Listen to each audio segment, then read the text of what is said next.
My name is Darcy. I live in a house with my husband, Carlos, and our daughter, Nikki. Carlos and I met in college and became close friends.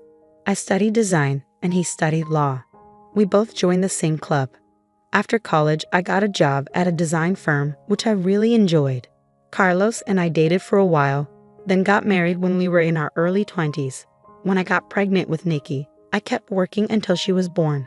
But after she arrived, I decided to stay home and take care of her. Carlos and others thought it was a good idea for me to focus on being a mom, so I started working from home. Carlos became a lawyer after passing the bar exam. One day, Nikki said, "Mommy, I'm going to play with my friends. I'll be back before it gets dark, okay?" Life is really great living with my husband and daughter, and doing work I love. But one day, something surprising happened. I was out shopping, quite far from home, when I saw my mother-in-law, Christine, struggling with some heavy bags. I decided to go over to her. "Hi, mother-in-law." "Oh, Darcy, what a surprise," Christine said with a warm smile. It had been a while since we last saw each other, so I was happy to see her and suggested, "How about we have some tea together?" "I'd love to, but I'm in a rush," she replied. "Oh, I understand. No worries. Let's plan to catch up over tea next time. But let me help you with these bags at least. They look really heavy," I offered. After a bit of convincing, I managed to load her bags into the back seat of my car. They were quite heavy, and carrying 2 of them would have been a challenge. "Thank you and sorry," Christine said with a smile. It made me feel better that being a bit assertive was okay. Plus, there was something I wanted to talk to her about. As we drove to her home, we chatted about various things. Since it takes about 3 hours and 30 minutes to get to our in-laws' place, we can't visit often. But we always make sure to visit for New Year celebrations, so I know the way well. "Wasn't it hard for you to carry all of this by yourself?" I asked, finally bringing up something that had been on my mind. During the drive, I noticed that one of the bags my mother-in-law was carrying had groceries, while the other had daily essentials and cosmetic items that seemed more suited for a younger person rather than her usual style. "Well, they're just things I needed. I ended up getting quite a bit," she said, looking a bit down. I didn't push for more information and continued driving us to her home. "Darcy, thank you so much for your help. You've been a lifesaver. You can drop me off here. I'll manage to take them from the entrance," Christine said gratefully. "You don't have to do that," I replied. As my mother-in-law opened the door, I placed the bags by the entrance. Suddenly, a sharp voice cut through the air. "About time you got back, mother-in-law," said my sister-in-law, Katie. She seemed taken aback to see me, and her words faltered. I was equally surprised to see Katie, and I found myself unable to move. My mother-in-law looked flustered as she tried to gauge the situation. "Hey, Katie, it's been a while. How have you been?" I said, attempting to ease the tension. Yeah, it's been a bit," Katie replied. I returned her smile and observed her closely. She seemed a bit disheveled, like she had just woken up. Holding her phone, she appeared a bit distracted. Her interrupted sentence left me feeling a bit suspicious. "I'm sorry for dropping in unexpectedly. I saw mother-in-law struggling with the bags while I was shopping nearby. So I decided to help out," I explained. "I see. I just got back from work this morning. I'm a bit of a mess. Sorry about that. Thanks for helping, mother-in-law. I'll take it from here," Katie said hastily, grabbing the bags and heading inside. In a gentle tone, I asked my mother-in-law, "Is everything okay living with Katie and the family?" She simply smiled and nodded. "Thank you for asking, Darcy. I'm doing fine. I'm sorry I can't offer you tea." "Don't worry about it. It was nice catching up. I'll come visit again," I reassured her, deciding not to push further. But I couldn't shake off the feeling about what I had just seen. Originally, my mother-in-law was supposed to live with us. But after my father-in-law passed away over a decade ago, my brother-in-law, Brett, had said, "We'll stay in the family home and take care of Mom." Even Carlos, my husband, had been concerned at first. I felt uneasy about the situation, so I decided to bring it up, but it didn't go well. Carlos is really busy with work, isn't he? And his days off are unpredictable. I work nearby, and Katie's parents are close too, but still, my mother-in-law reassured me. "Don't worry. I caused a lot of trouble when I was younger, and I haven't done much for Mom. I want to repay her." Okay, considering what was said, Carlos couldn't really argue. So with my mother-in-law's agreement, my brother-in-law and his wife ended up moving into her house. Today, I talked to Carlos about what happened. Really? That's concerning. I'm a bit worried now. Maybe we should give Brett a call, Carlos suggested, sensing my unease. After listening to my concerns, Carlos decided to call Brett. Hey Brett, it's Carlos. How's everything going? Carlos greeted him. Hey Carlos, everything's good, Brett replied. After some small talk, Carlos steered the conversation toward the topic at hand. These calls usually ended up with Brett talking about how great things were between him and Katie, and this one was no different. Glad to hear things are going well for you, Carlos said politely. Yeah, we're planning an extended vacation next week. Is Mom coming along? Brett inquired. Well, Mom actually said it's fine if it's just the two of us, Carlos responded. Carlos and I exchanged glances. It wasn't unexpected considering my mother-in-law's nature, but we did notice Brett pause for a moment. In that case, why don't we have Mom stay with us while you're away? Carlos proposed. What? Brett sounded surprised at Carlos's suggestion. I glanced at Carlos, who gave me a reassuring smile before continuing. We haven't seen Mom in a while, and I think Nikki will be thrilled. I'll reach out to Mom. So it's settled, Carlos stated firmly. Hey, hold on. Carlos interrupted before Brett could respond further. He took a deep breath, his expression serious as he looked at me. This was a chance for us to delve deeper into the situation with my mother-in-law. After that, Carlos quickly finalized the arrangements with Brett. I coordinated with my mother-in-law, and she agreed to stay with us for about a week. Granny's coming today, Nikki exclaimed excitedly. Yes, it's going to be fun, I replied. Nikki adores her grandmother, so she was thrilled about her visit. A few days later, my mother-in-law arrived with only a few belongings. As soon as she stepped in, she seemed relieved and bowed her head. I'm sorry for imposing for a whole week, she said. No need to apologize. We're glad to have you here. Nikki has been looking forward to it, so please make yourself comfortable, I reassured her. And so we spent a week together with my mother-in-law. However, I couldn't shake off the unease I felt about her behavior from the very beginning. Before her arrival, I had cleaned up the home office I usually work in to make space for her. When I showed her the room, she immediately said, "Oh, you've set up such a nice room for me. I feel guilty. I'd be fine with just a corner. Don't worry about it. Please feel free to use the room. I only use it for work anyway," I insisted, but she still seemed apologetic. With the kids off school, I had planned to make lunch for the three of us when my mother-in-law surprised me by saying, "Let me cook. Can I use the fridge?" Despite my insistence that she should relax, she kept insisting on doing household chores. Eventually, I managed to convince her to unwind in the living room while Nikki kept her company.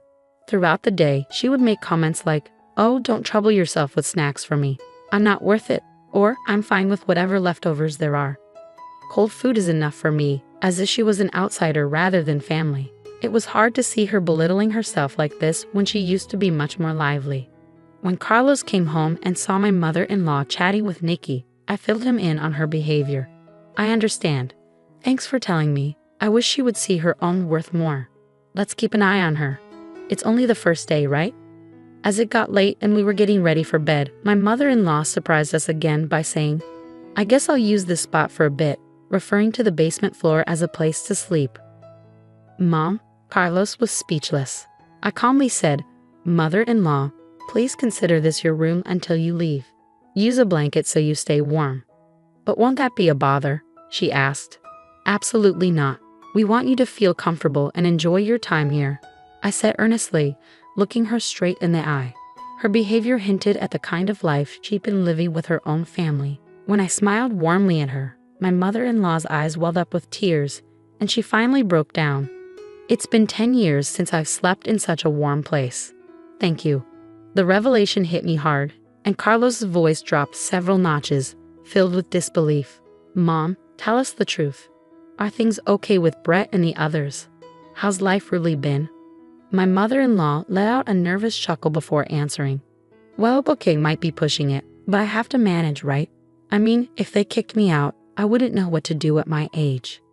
Slowly, she started to open up about the harsh reality of her life. It was far worse than we had imagined. She was doing all the housework in that house, Whenever Katie wasn't happy, she'd get yelled at. All the shopping duties fell on my mother-in-law's shoulders. She was even covering most of the living expenses. It became clear that her son-in-law and his wife had ulterior motives when they suggested living together, mainly to exploit my mother-in-law's finances. My mother-in-law would only eat after Brett and Katie were done, usually in the unheated basement, leaving her freezing during the winter months. "It's been a while since I've had a meal like today," she confessed tearfully. "I've always been alone, you know," she revealed. "What? Are you serious?" I was shocked by her revelation. It turned out that my mother-in-law wanted to sleep in the basement because it had become the norm for her in her previous home. Carlos and I were speechless. Initially, when Brett and Katie moved in, they were kind to her. At first, my mother-in-law was happy and thought it was a good idea to live with them. However, as the years passed, their behavior changed drastically. In the beginning, Katie used to cook and Brett would help with other chores. "I'm so tired, Brett. You work so hard. Let me take care of things today. You should rest," Katie would say. "Really? Thanks, Mom," Brett would reply. That was probably the beginning. "I'm really tired today," my mother-in-law would say. "Oh, sorry, Katie, I have plans with the neighbors today," Katie would reply. "What? You're prioritizing them over me?" Katie would retort. "Oh, I apologize. That's selfish of me," my mother-in-law would say. "No, that's not it. Don't worry. I'll prepare dinner when I get back," Katie would assure her. "This is my room, and this is Brett's room," my mother-in-law would assert. Gradually, Brett and Katie started to manipulate and exploit my mother-in-law more and more. Eventually, she found herself shouldering almost all of the household chores and contributing financially as well. At first, my mother-in-law used what used to be my father-in-law's study as her room. It was a well-equipped space with a bed and other furnishings, and she was happy to have such a cherished space as her own. However, even the study wasn't safe from Katie's interference. One day, Katie suggested, "Let's renovate this old study." "Hold on, Katie, this was my husband's beloved study. Can we please leave it as it is?" my mother-in-law pleaded. "I'm just thinking about your comfort," Katie would insist.